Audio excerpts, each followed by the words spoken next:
許仙，多謝你加入已生者。雖然你喺涅槃前500幾年，但你都仲可以超越時空俾我加持。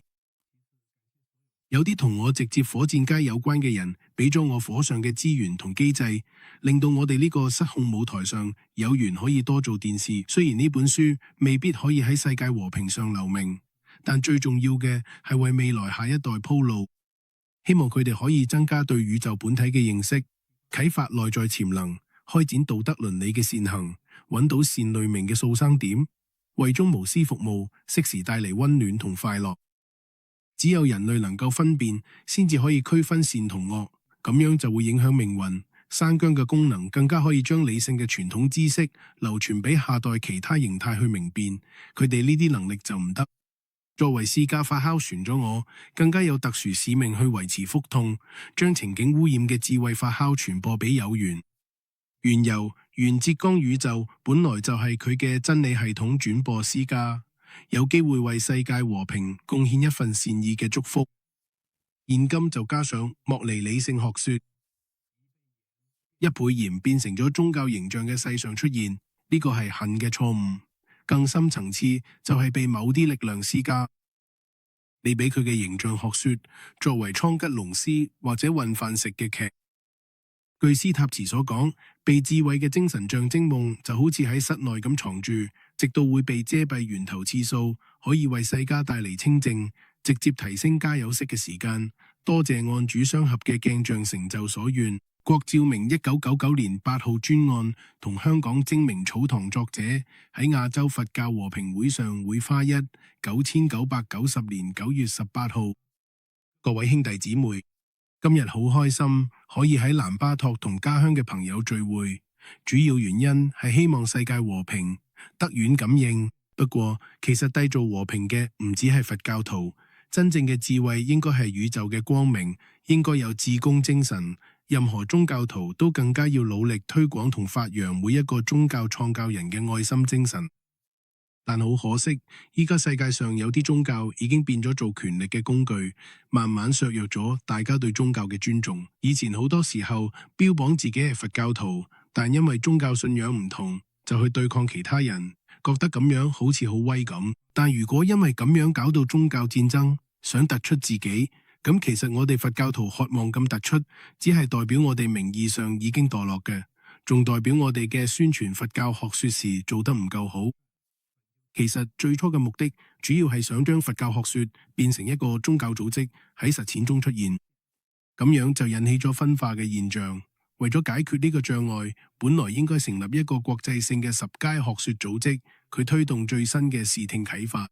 咁樣先可以將世家學說喺世界各地傳播，突破宗教、國際、種族、性別嘅界限，盡量令十家思想發揚光大，發揮平等精神。但係佛教如果真係要消除我執，仲更加需要以身作則先可以起步，否則就只係空談啫。最重要嘅係要返本溯源，巴黎同西方佛學作為傳播嘅根據，將會得到佛陀無量功德嘅印證。精神力量加持之下，可以達到事半功倍嘅效果。我哋亦都唔會犯到出去征佛嘅因果過失。根據千國習見嘅形式，雷伊道開始速決嘅時候，我哋可以珍惜呢啲分段明確嘅時空，為世界能夠走上和平之路增加遠見，為未來世界多謝和諧安鄉。祝敬嘅偉大女性應世事應法教弟者嘅基本貴人，最後以最誠摯嘅謝意感謝促成每一次聚會嘅所有人。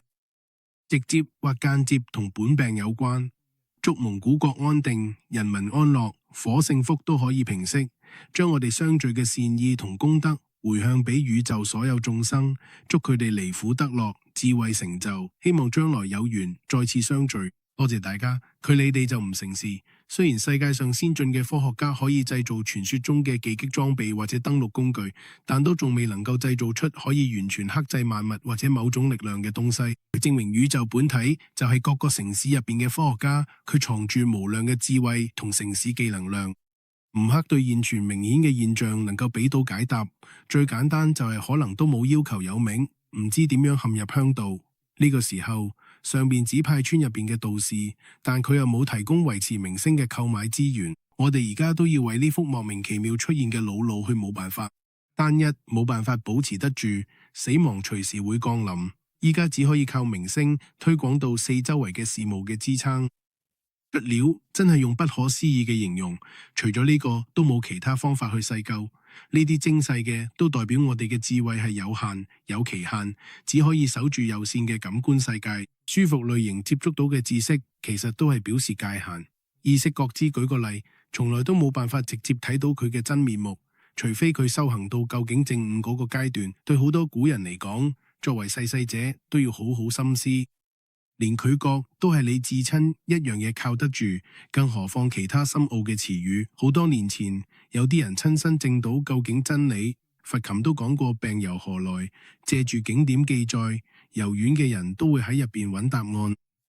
我無意再去討論名嘅起源，因為對於正受輪迴煩惱束縛嘅生命根本冇咩幫助。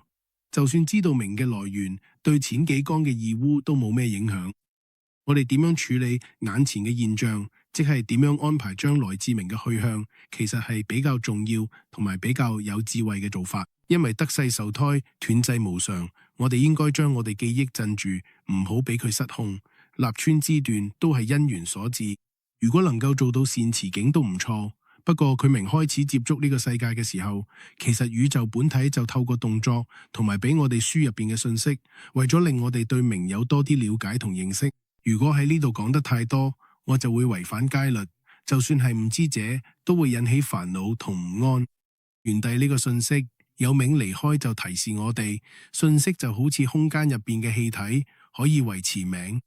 由呢個動作已經話俾我哋知，個體或者民事村落都要依靠四周嘅能量。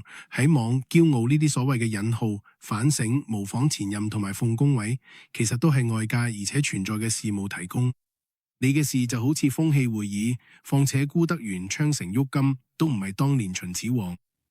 地點吸入空氣，其實就係要喺虎口度刺入信息，咁樣就會現出呢個係離去循環嘅現象。話俾你知，呢個係一個波輪迴嘅現象。世界上有名嘅人都係喺四周環境嘅線向都係咁，有智慧嘅人更加要接受同順應你身邊嘅環境。有名嘅呼吸，其實就係用高知識去理解宇宙現象，本來就係冇。你能夠悟到，詞典都話你路上會將校班煮入去，和諧、寂靜、平安。其實因為你能夠接受眼前發生嘅一切現象。對於講普通話嘅蜘蛛哥嚟講，死者應該喺詞典入面多啲醫療階級嘅認識，對大家都係有利嘅。第三點，維持人民最重要嘅呼吸系統，原來並唔係我哋可以自己控制運作。究竟係邊個嘅操作呢？呢個信息就係想話俾你知，呢個名唔係你自己嘅存在，你應該接受無我嘅觀念。因為你嘅名其實只係樹、物質、元素嘅組合，叫做究竟悟師。如果你能夠悟到呢一點，再加上遇到一個可以引領你走正確道路嘅領袖，你會比其他人更快覺醒。我哋對於有者、認識者都係素師。由於素士同慧根，依家書店有好多私人部門都察覺到，雖然去到宇宙冇事都冇得停，透過六轉變化成為行動，佢同我哋講道理。但係我哋靜靜咁擺住自己，都唔怕證明我哋其實佢藏住好多物質。每一次向外追求，其實都只係淨係交換本體存在嘅現象。而家嘅老師越嚟越聰明，但就缺乏咗內涵嘅智慧。物質文明越發達，但帶嚟嘅交換就越多。我無意批評世界上嘅科學發明家，但佢哋忽略咗向內探索基本本體嘅人，更加忽略咗類似遊戲嘅印證。去到呢一步，北冥正義清淨嘅精神世界，仲有好多年嘅音質唔同嘅事物變化，呢啲喺無情嘅科學領域入邊都係缺乏咗嘅重要環節。科學家只可以透過對外表現、觀察、分析、實驗同感官嘅邏輯推理去獲得知識，但係睇唔到真理。入門向進步或者智慧擴展，都要借助本體內在開始。等你有所證悟無失，外在嘅應對就可以好自然咁處理，好似因人而異咁。你可以成為有名嘅人，記住點樣理解命同存在嘅現象，去做你想做嘅事。如果你未能完成，你會再嚟繼續落去，直到完全半脫位。你將唔會再執着無常苦空。因為你明白到可以接受命嘅形成，就應該接受命嘅消滅。當你正正面對死亡，就等於關根逼陽劍，但係呢個代表你已經解脫，明白道理會覺得舒服。呢個就係佛陀所講嘅涅槃境界，一世無上嘅成就。我其實冇資格去探究最終嘅問題，但大家都明白存在係一個現象，所以無法避免貪念，只可以將呢個問題提出嚟，追溯翻佢嘅起因同埋原因。喺呢段時間入邊，繼續探討生命嘅內在世界。質疑就係世界開始發明內在倫理道德本源，建立規範同埋修補，唔可以輕易分割明存在。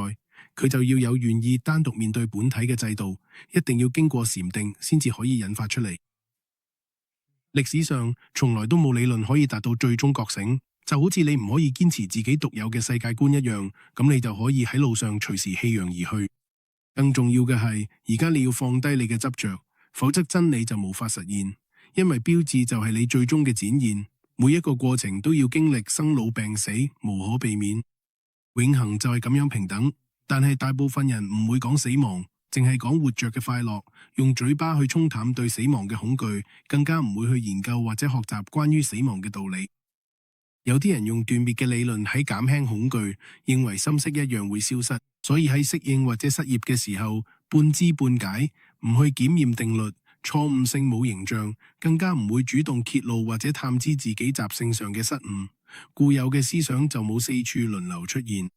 講到輪迴學說，有位歐美學者近年都正式承認佢哋存在。如果想真正解脫輪迴，智者認為只有佛法先至有解決之道。唯有確認老兵四副才可見清隊事件娛樂志談戀愛嘅招數，並且了解實現同娛樂制度係四大求星之前最後嘅悲慘同快樂所在。當佢有緣接觸到釋迦發酵人，了解到宇宙同英國財報院嘅發展，就會更加明白喺所有名舞台之中嘅道理。執拗或者喺島上都可以影響未來名層次嘅勝仗，佢哋同時擁有分辨是非善惡嘅智慧。最重要嘅係，只有喺道種先至可以培育下一代，仲可以影響下代嘅命運。好多古人都可以用我嘅精神去善用磁場，坐喺其他山頭，除咗認識商道同書電因素之外，仲知道只有幾棵山葉科見清師生嘅臨時嗰種恐懼。喺死亡之前，佢平時坐山呢嘅情景都會喺啲腦海入邊湧現出嚟，影響佢哋嘅向好清楚。一杯都固定咗某個組合。無論你有冇吸煙，你都要接受兄弟姊妹之間嘅關係，即係名分。你冇權嘅，已經唔可以擺脫，一定要知名分。呢樣嘢會影響你，唔理你明唔明知，喺懂事識別上都會知道點樣同群相處。好多書入邊都有好多方法，但知識同問題好難真係達到好嘅效果。好多兄弟姊妹之間嘅感情，往往比同外人更加疏遠，大多數都冇辦法去化解。根據英國怨氣制宇宙法則，竟然提供咗各種化解方法。如果你覺得無謂清針對你，或者你同你哥哥之間有冇衝突，佢指頭發紅都唔好放棄，每日做好事，將功德回向俾佢，將佢個名寫喺上面，做多啲善事，保持清潔，唔好殺生，慶祝晉級，都可以將功德回向俾佢。人氏家族入邊，各個成員之間都會互相影響，好多女仔積分都唔太如意，唔知係咪俾自己親爺困住嘅。例如你同你老公老婆關係好好，佢哋就會拉住你，因為你有成就，佢哋都會受益。兄弟姊妹都一樣，如果你能夠突破有成就，佢哋可能會早啲離世，原因係佢哋嘅福氣、身體消瘦。平時要靠佢嘅祖生嘅福報去支撐，但如果有嘅外來力量入侵你，你就要付出10樣5指咁多嘅努力，你會發10個惡願，因為佢哋令你墮落，破壞咗你本來嘅性情。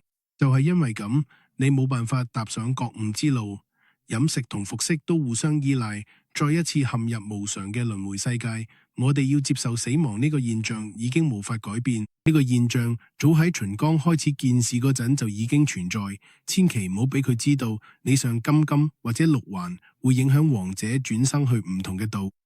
我哋平時要更加深認識死亡係自然現象。如果每個人都唔會老，你可以想象下個世界會變成點樣。最好就係喺親密6000嘅時候教佢專注佢哋嘅教主形象，想象佢坐喺自己頭頂上面，送火連教主嘅命運自如。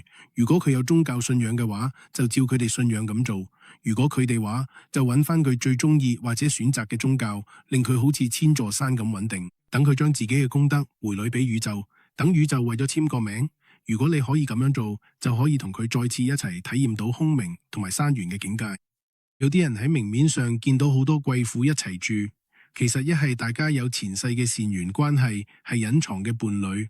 我哋點樣可以揾到所謂嘅精神伴侶呢？其實呢樣嘢係唔可能嘅，因為精神本身係冇伴侶嘅，只有因果都會造成伴侶孤獨。我哋唔應該去主動揾伴侶。如果前世有緣分，導師同彼此自然會喺適當嘅時候相聚。呢啲係由緣分促成，唔係我哋可以選擇或者決定嘅。修行人係咪一定要過度孤獨先至得？答案其實唔一定，因為歷史上好多有成就嘅人都係有家庭，但都可以達到解脫。但有家庭嘅人都可以試下短暫獨居，或者偶爾自己一個，咁樣可以觀察到自己內心嘅變化。最重要嘅係誠心。如果誠心唔夠，出家反而可能比在家進步得更慢。但如果佢在家修行嘅時候唔需要依賴其他人，其實喺修行上都係有優勢嘅。在家修行更加唔需要因為親友關係或者社會觀點去影響你嘅修行。其實你嘅信仰基礎、修行基礎都係你自己建立，咁樣反而會積多啲福報。如果再加上有一段好嘅婚姻，其實都好重要，因為好多人結咗婚之後都會有啲牽掛，但係大家之間始終都仲有啲隔膜。即使結咗婚1年，都好難真真正正有一種合一嘅感覺。最重要係大家都要放下自我，否則就會變成兩個唔同嘅人喺原地兜圈，行唔到前。如果大家唔同心協力，就好似一隻船雞翼咁，根本行唔到。喺困難嘅時候，一定要互相扶持。既然已經成為咗伴侶，就應該一齊守護對方，好似重新開始一樣，可以長久擁有一切。我哋成日都要有意識咁去經營，呢個就係輪迴之中好明顯嘅一環。既然已經有咗婚姻同家庭，大家就唔可以再任由自己嘅慾望去傷害對方。如果慾望咁止境嘅話，咁美滿嘅家庭或者都只會變成遙不可及嘅事。夫妻之間要持續互相包容、慈悲，都係一種值得讚揚嘅美德，否則好難一齊生活落去。如果成日互相攻擊，佢哋互敬互愛，點可以相依到老呢？有已婚嘅朋友問我，冇遇到一啲適應問題，應該點處理？我同佢講，既然你已經結咗婚，就有責任唔好再同其他人搞曖昧。除非你真係想搞到自己個家庭破碎，令自己嘅仔女變成孤兒，咁就更加唔客氣啦。就係嘅，成首詩都講緊喺逆境同時間嘅流轉之中，愛情都可以感藏住永恆。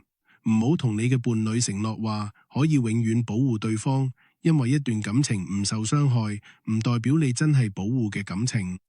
演員雖然佢哋，但你唔識得應對風浪，佢好快就會消失。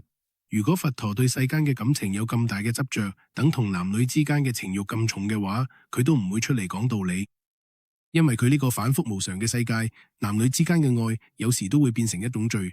經歷咗好多悲慘嘅事，命運都會想壓抑住嘅感情。但如果硬生生將熱戀中嘅男女分開，就可能會出現一啲好極端甚至傷害性嘅現象。呢啲都證明咗佛陀所講嘅道理。所以我哋遇到異性嘅感情時，要帶住一種 TG 主義超然態度，否則可能會令歷史改寫。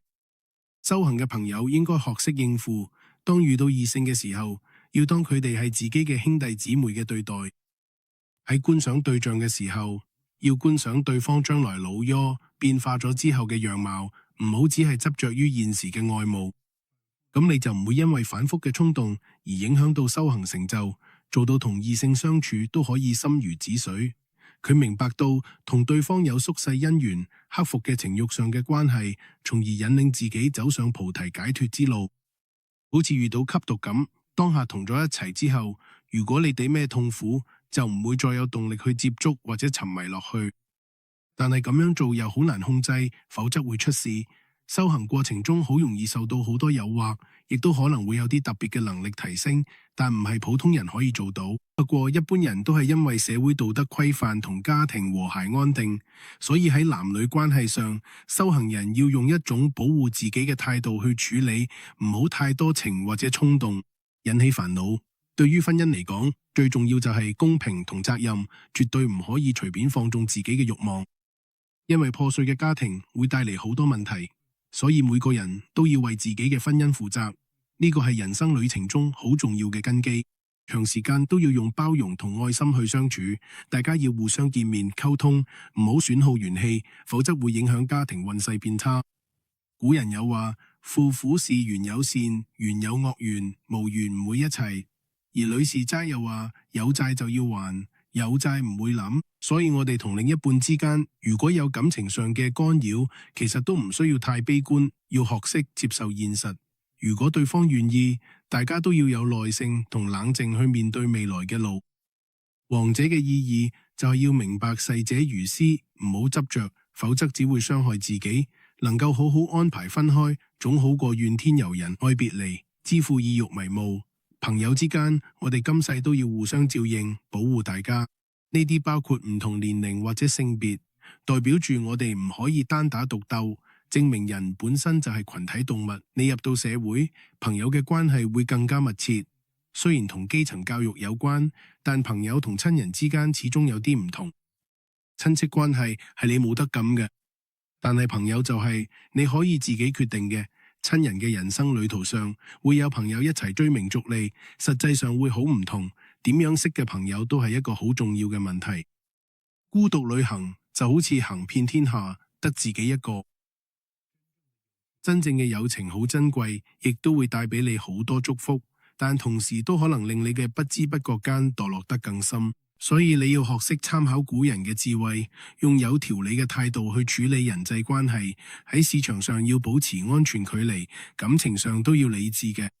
但係喺呢個講求公理嘅社會，我哋應該點樣嘅朋友或者代朋友呢？其實而家都可以用嘅方法去分辨朋友。例如可以按職業上嘅關係、課題、利益衝突、經驗或者途徑去分類。要持續同朋友保持聯繫都好重要。有啲朋友可以喺經濟上提供幫助，好似做生意咁，呢啲都好緊要。呢啲就係社會上嘅人脈資源。喺成功路上有好多例子都證明咗呢啲資源好有用。雖然你因為呢啲人脈而有成就，但都唔可以忘本。有利益嘅時候要適當分配，亦都要喺公開場合多謝佢哋幫過你，咁樣你先可以保持自己嘅優勢。如果你心存感激，朋友都會好樂意幫你。不過有一點好重要，就係你一定要保持真誠。如果涉及到朋友之間嘅投資，就更加要小心謹慎。否則當有朋友帶嚟投資機會時，你就可能因為佢經濟後盾而錯失咗影響你成就嘅機會。請你一定要特別珍惜呢啲朋友，呢種朋友關係其實就係你事業基礎上嘅成就者。第三類，靈性上嘅朋友，呢類朋友會喺精神層面上支持你，佢哋會細心咁幫你減輕嘅修行或者素食生活中遇到嘅困難。呢類朋友多數都係宗教上好虔誠嘅教徒或者學者。如果你有伴侶，遇到呢類朋友，佢哋會喺你人生旅途上帶嚟一種熟悉感。無論你開唔開心，即使快樂好短暫，佢都會幫你緩衝情緒。祝福就係幫你減輕生活上必然會遇到嘅衝擊同壓力。如果佢可以教你點樣增強自己，將來你有成就嘅話，佢就係你主要嘅恩人同指引者。至於異性朋友呢類就比較複雜，如果關係太接近，好容易會變成情侶。歷史上其實好少有真正肝膽相照嘅男女朋友，一旦超越某啲界線，通常就會產生異性之間嘅感情，好少會有純粹柏拉圖式嘅精神愛情。有啲會發展成兄妹或者親情，但呢啲要喺愛情未出現之前。如果一旦有啲愛情之後分開，就算再見都會變得好陌生。但同性朋友就算因為飲食或者其他原因分開之後再見，都可以好似以前嘅。呢個就係異性同同性朋友最大嘅分別。年輕嗰陣，如果冇自制，好容易會誤入歧途，為咗愛情或者一時衝動，做咗冇後悔嘅事。不法喺社交場合用神帝嘅角度去睇，會發現同性朋友其實都好真誠，所以會認同。好多時候，所謂真愛或者深厚感情，其實都係因為大家平時嘅圈子入邊，雖然工作上對其他人可能有啲虛偽，但對自己人就好真。但係呢啲時刻，當佢哋遇到一啲社會邊緣好傷心嘅事，對唔了解佢哋嘅人嚟講，可能覺得佢哋平時習慣咗隨便，唔太珍惜，但其實正正因為佢，先會帶嚟好大嘅悲劇。好似南門費碧約物尼喺圈子入邊講，愛情或者友情其實都好珍貴，佢哋好脆弱，帶住好多無奈，只能接受時間推動住大家嘅發展。愛情就算係 B 班，都一樣咁純真。有時候醫院清洗室嘅媳婦或者朋友，原來都幾奇怪。你住喺同一棟樓，朝早晚晚都見面，但都未必會變成真正嘅好友。但偶爾相遇，可能會借杯橙汁。不過要留意，時間好快就會過去，即使今世嘅緣分會消散，大家喺人生路上都會再遇到新嘅旅伴。不過能夠被稱為黃鸝，先至係最重要嘅知己。用真誠去對待，縱使有灰離都唔會斷。呢種友情到臨終都係最珍貴。千祈唔好欺騙你嘅朋友，因為佢哋先至係你最大嘅幫助者。今日有成就，呢句說話令我受益良多，再次向長捷致敬。同朋友相處，總會有機會一齊共度時光。當你向朋友求助時，唔好隱瞞任何事，記住要坦誠相對。如果藥量較輕，好似梁開瑜咁被拒絕，都唔好抱怨自己處於劣勢，反而要加倍努力。唔好等到你朋友經歷困難先至去求助佢哋。你要禁重自己，唔好因為怕朋友難堪就咩都唔講，否則會傷害到你哋之間嘅友情。更重要嘅係，幫朋友要保密。唔可以將自己幫佢朋友嘅事四圍宣揚，唔好佢哋炫耀，咁樣只會令人覺得你膚淺，反而交唔到真心朋友。幫咗朋友之後唔可以忘本，更加唔可以下次再遇到就唔理，否則就變咗只係做表面功夫，仲會影響你將來嘅事業運程。呢啲先至叫真正嘅福報。例如話，幫人之前最好當係送咗一份人情出去，當係為自己來世還債，但係決定幫唔幫人都要用智慧去分析。睇下時機啱唔啱，即係要理清楚，幫佢之後會唔會反而咁效果，或者幫倒忙。如果你冇咩熱情，就唔好拖拖拉拉去做，因為個心機去幫人，反而會帶嚟唔好嘅效果。友情可以令我哋嘅人生多咗溫暖，唔再咁孤單冷清。遇到困難都有人陪你一齊捱過。由今日開始，對你身邊嘅朋友多啲笑容，多啲關心。如果你做到呢樣嘢，你會發現每日都過得好開心。講到事業，其實社會就係為咗令大家有秩序嘅一齊做嘢。好多時候，現實都會違背咗我哋年輕時嘅支持同理想。你可以用薛氏夫婦嘅經歷嘅做例子，就會發現現實同理想真係有落差。如果你揾到一份適合自己性格又可以支持你嘅職業，佢就最好。不過好多人對自己份工成日都唔滿意，成日埋怨，呢種態度其實最唔應該。雖然我哋未必可以睇到自己最想做嘅工作，但社會本身就係一個整體，每個人都有唔同嘅角色同貢獻。講到底，我哋都要安於本分，做好自己份內嘅事。如果你打算做專業人士，就更加要對自己嘅崗位加倍認真，咁樣一直培養你嘅責任感同埋認真做事嘅態度。等你揾到理想工作嘅時候，呢啲習慣都會成為你將來成功嘅基礎。唔好成日埋怨環境變化或者困難，因為呢，佢都係你成長嘅一部分。惡劣嘅環境其實係訓練你嘅地方，令你變得更加成熟。唔好淨係着重自己有咩得益。當你遇到上司或者上級唔公平對待你嘅時候，如果你唔計較利益，反而可以表現到你嘅承擔，呢啲都係俾你發揮自己能力嘅機會。而家年輕人時間好短，又唔夠踏實，正正就係佢哋會創造特別機會俾你，所以你要好好把握。世上一定有屬於你嘅快樂。晉升、勤力學習、肯捱蝕，就係你最大嘅本錢。你身處嘅地方，大部分人都係聰明人。呢個本來就係你嘅特點，亦都係你達到成就嘅起點。世界上好多成功嘅人都係識得隨機應變。